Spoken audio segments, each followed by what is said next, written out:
ఇప్పుడు పండగకైతే 4 సినిమాలు రాబోతున్నాయి కదా, అందులో మీరు ఏది చూద్దాం అనుకుంటున్నారు? నేనైతే ఫస్ట్ అంటే నాకు ఇష్టమే మాస్ మూవీస్ అంటే హ్మ్.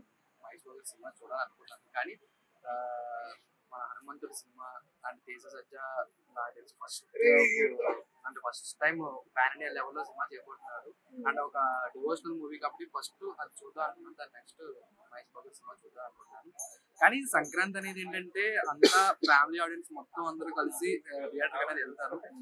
మోస్ట్లీ సంక్రాంతి అనేది చాలా కలెక్షన్ అనేది చాలా చాలా వరకు వస్తాయి. కానీ అన్ని సినిమాలు చూస్తాను, నేను చూడడానికి చెప్పట్లేదు. కానీ ఫస్ట్ నేను హనుమాన్ చూస్తాను. దాని తర్వాత నేను అంటే తేజ సజ్జ చిన్న హీరో అని చెప్పేసి తొక్కేస్తున్నారు అని అంటున్నారు, అది ఎంతవరకు నిజం అనుకో? మేబీ తొక్కేస్తున్నారు అంటే నాకు తెలిసి ఇన్ని థియేటర్లు ఎవరేమో మీకు తెలుసో లేదో, ఏపీ థియేటర్స్ లో అన్నిటికంటే లీస్ట్ థియేటర్ ఇచ్చింది నాసామి రంగకి. దాని నెక్స్ట్ సైందవ్, దాని నెక్స్ట్ హనుమాన్, ఫస్ట్ లీడ్ వచ్చేసి గుంటూరు కాదు.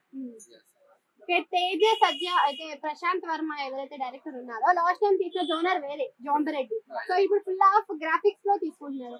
సో ఈ సినిమా ఎంత వరకు ప్రేక్షకులకు దగ్గరికి వెళ్ళొచ్చు? మోస్ట్లీ ఆదిపురుష్ అనేది అనే మూవీకి ఎంత హైప్ వచ్చిందో ఈ మూవీ కూడా అంతే హైప్ వచ్చింది. ఎందుకంటే అదొక రామాయణం బేస్, ఇది ఒక ఆంజనేయుడు బేస్ మీద. ఆయన ఆంజనేయ స్వామి అనే అంటే గాడ్ చాలా మందికి ఇష్టపడతారు. లైక్ జై బజరంగ్ బలి అట్లా మోస్ట్లీ ఆ బేస్ మీద సినిమా అయితే చాలా మంది అయితే వెళ్తారు థియేటర్ కి. అండ్ తేజ సజ్జ కూడా చాలా బాగా చేశాడు అని అనుకుంటున్నాను. అదే గ్రాఫిక్స్ కానివ్వండి కొత్తగా ఉంది. ప్రతి ఒక్కరు కూడా నాకు తెలిసి యాక్సెప్ట్ చేస్తారు తేజ సజ్జని. థ్యాంక్ యూ అండి.